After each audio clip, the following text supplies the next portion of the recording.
Hi అండి. అందరూ ఎలా ఉన్నారు? నేనైతే చాలా బాగున్నాను. ఈరోజైతే అందరికీ ఎంతో ఇష్టమైన ఒక స్పెషల్ రెసిపీతో మీ ముందుకొచ్చేసాను. నార్మల్ రైస్‌తోనే రొయ్యల బిర్యానీ అనేది చాలా ఈజీగా, సింపుల్‌గా ఇంట్లోనే ఏ విధంగా తయారు చేసుకోవాలో ఇప్పుడు ఈ వీడియోలో చూపించేస్తాను. ఈ వీడియో చాలా ఇంట్రెస్టింగ్‌గా ఉంటుంది. ఈ వీడియో ఎక్కడ కూడా స్కిప్ చేయకుండా చూసేయండి. కొత్తగా పెళ్ళైన వాళ్ళైనా గానీ సింపుల్‌గా ఈ రొయ్యల బిర్యానీ అనేది తయారు చేసుకోవచ్చు.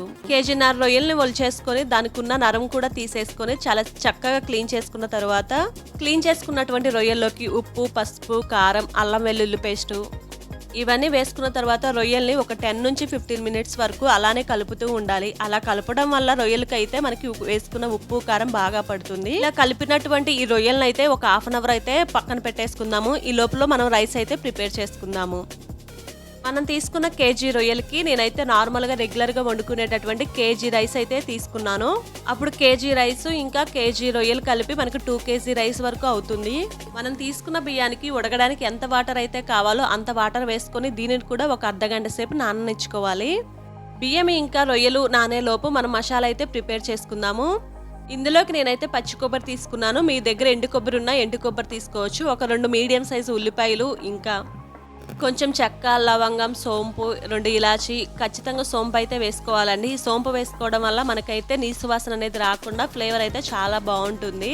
చాలా మందికి చికెన్ ఇంకా మటన్ బిర్యానీ చేయడం వచ్చు, కానీ రొయ్యల బిర్యానీ చాలా ప్రాసెస్ అనుకుంటారు. అలా కాదండి, చాలా సింపుల్గా ఈ పద్ధతిలో కనుక మీరు చేశారంటే కొత్తగా పెళ్ళైన వాళ్ళైనా కానీ బ్యాచిలర్స్ అయినా కానీ ఈజీగా చేసుకోవచ్చు. మనం తీసుకున్న ఈ మసాలాని మెత్తటి పేస్ట్ లాగా మిక్సీ పట్టుకుందాము. మనం ఈ రొయ్యల బిర్యానీ తయారు చేయాలంటే 2.5 కేజీల వరకు ఉడికేటటువంటి ఒక గిన్నెను అయితే తీసుకోవాలి. ఈ గిన్నె హీట్ ఎక్కిన తర్వాత కొంచెం అయితే నెయ్యి వేసుకోవాలి. ఏ బిర్యానీకైనా కానీ కొంచెం నెయ్యి వేసుకోవడం వల్ల ఫ్లేవర్ అయితే చాలా బాగుంటుంది. ఆ బిర్యానీ టేస్ట్ కూడా సూపర్ గా ఉంటుంది. నేను కూడా ఈ రైస్ లోకి నూనె ఇంకా నెయ్యిని కూడా వేసుకుంటున్నాను. మనకి ఎంత క్వాంటిటీ అయితే అవసరమో అంతే వేసుకుందాము.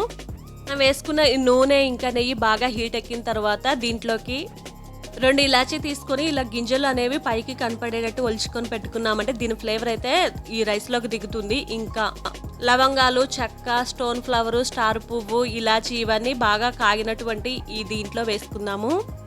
కొన్ని మసాలాలు అయితే మిక్సీ పట్టడానికి వేసుకున్నాము. కొన్ని అయితే ఇలా తాలింపులో వేసుకున్నామంటే రెండింటికి కాంబినేషన్ ఫ్లేవర్ చాలా చాలా బాగుంటుంది. నా ఛానల్ ఇంకా ఎవరైనా సబ్స్క్రైబ్ చేసుకోకుండా చూస్తున్నట్లయితే ప్లీజ్ సబ్స్క్రైబ్ చేసుకోండి. ఇవన్నీ ఆయిల్లో బాగా వేగిపోయిన తర్వాత మంచి స్మెల్ అయితే రిలీజ్ అవుతుంది. అప్పుడు మనం కట్ చేసుకున్నటువంటి 2 టమాటాలు ఇంకా 2 ఉల్లిపాయ ముక్కలు కూడా వేసుకొని సిమ్లో పెట్టి బాగా వేయించుకుందాము. ఈ మసాలాలన్నీ మీడియం ఫ్లేమ్లో లేదా సిమ్లో పెట్టి వేయించుకున్నామంటే మనకైతే చక్కగా వేగుతాయి. ఈ ఉల్లిపాయలు, టమాటాలు కూడా మగ్గిపోయిన తర్వాత 1 స్పూన్ వరకు సోంపు వేసుకోవాలి. సోంపు అనేది నీచు కూరలో వేసుకున్నారంటే ఆ నీసు వాసన పోయి ఆ కూర అనేది చాలా టేస్టీగా అనిపిస్తుంది. బిర్యానీలో కూడా వేసుకోవచ్చు. దీంతో పాటు 1 స్పూన్ వరకు షాజీరా కూడా వేసుకొని మనం మిక్సీ పట్టుకున్నటువంటి మసాలా పేస్ట్ ఉంది కదా, అది కూడా వేసేసుకొని సిమ్లో పెట్టి ఈ పచ్చివాసన పోయే వరకు వేపుకోవాలి. ఇంకా ఈ తాలింపు ప్రాసెస్ మొత్తం మీడియం ఫ్లేమ్లో ఉంచుకొని చేసుకోవాలి. ఇది బాగా వేగిపోయిన తర్వాత ఒక 5 నుంచి 6 వరకు పచ్చిమిర్చీలు కూడా వేసుకుందాము. మనం మ్యాగ్నేట్ చేసుకున్నటువంటి రొయ్యలు అయితే ఈ విధంగా తయారవుతాయి. కొంచెం అయితే మనకి ముక్క అయితే గట్టి పడుతుంది. ఒక హాఫ్ అన్ అవర్ వరకు నానబెడతాం కదా, ఇవన్నీ వేసి వీటన్నిటిని తీసుకొని మనం వేపుకున్నటువంటి తాలింపులో అయితే వేసుకోవాలి. చాలా వరకు ఈ రొయ్యల్లోంచి వాటర్ అయితే ఊరుతుంది. ఆ వాటర్ మొత్తం ఇంకిపోయే వరకు ఈ తాలింపులోనే చక్కగా వేసుకున్నామంటే రొయ్యల బిర్యానీ అయితే చాలా చాలా బాగుంటుంది. మనం వేసుకున్న ఈ రొయ్యలు ఇంకా ఈ మసాలా తాలింపు అయితే వీటికి బాగా పట్టేలాగా ఇవన్నీ చక్కగా కలుపుకుందాము. నేనైతే తాలింపు వేసుకునేటప్పుడు ఈ బిర్యానీ ఆకు అయితే మర్చిపోయాను. మీరు మసాలా దినుసులు వేసుకున్నప్పుడే బిర్యానీ ఆకు అయితే వేసుకోండి. మనకి ఒక 10 మినిట్స్ తర్వాత ఈ రొయ్యల నుంచి వాటర్ అనేది ఈ విధంగా ఊరుతుంది. ఈ వాటర్ మొత్తం ఇంకిపోయే వరకు హై ఫ్లేమ్లో పెట్టుకొని ఈ రొయ్యలను అయితే ఉడికించుకోవాలి. దీంట్లో ఉంచిన వాటర్తోనే రొయ్య అనేది చక్కగా ఉడికిపోతుంది. వాటర్ ఉండగానే మీరు రైస్ వేసారంటే నీసు వాసన వస్తుంది.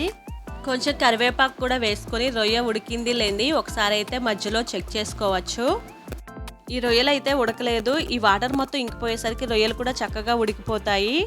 నాకు ఒక 20-25 మినిట్స్కి అయితే రొయ్యలు అయితే వాటర్ మొత్తం ఇంకిపోయి ఈ విధంగా ఉడికిపోయాయి. చూసారా, చాలా చాలా కలర్ఫుల్గా బాగుంది కదా. ఈ చక్కగా ఉడికిపోయాయి కదా, ఇంకైతే మనం బియ్యం ఇంకా వాటర్తో పాటు వేసేసుకుందాము.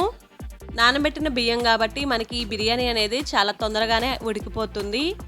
బియ్యం మొత్తాన్ని రైస్తో పాటు ఈ విధంగా వేసుకొని ఇంకా ఈ రైసు ఇంకా ఈ మసాలా ఈ వాటర్ బాగా కలిసేలాగా ఒకసారి అయితే కలుపుకుందాము.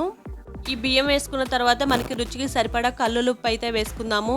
హైలో పెట్టి పొంగొచ్చిన తర్వాత మూతనైతే ఇలా తిప్పేసుకొని దీని మీద ఏదైనా బరువు అయితే పెట్టుకున్నామంటే ఆవిరైతే ఎటు పోకుండా ఈ బిర్యానీ అనేది చక్కగా ఉడుకుతుంది. ఆ ఫ్లేవర్ మొత్తం ఆ రైస్లో ఉండటం వల్ల చాలా ఫ్లేవర్గా ఉంటుంది ఈ రైస్ అనేది.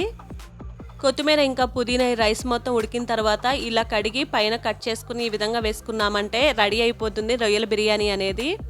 చాలా సింపుల్గా రెగ్యులర్గా వాడే రైస్తోనే రొయ్యల బిర్యానీ ఏ విధంగా తయారు చేయాలో చూసారు కదా. వీడియో నచ్చితే తప్పకుండా సబ్స్క్రైబ్ చేయండి.